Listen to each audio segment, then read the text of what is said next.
How to create a Skype account. Hi everybody, welcome back. In this video, we are going to learn how to do it, so let's just dive right into the video without any delay. So if you want to create your Skype account, you can go ahead and tap on Skype. You can open up the Skype app onto your phone. Once you open it up, you should be finding this interface on your screen. So if you want to create an account, you can tap on this option that says add another account. And when you do that in here, you will be taken to login page.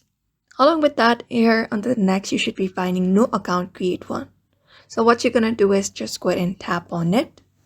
And when you do that, you should be taken to this page. So what you can do is you can use your phone number or your email address.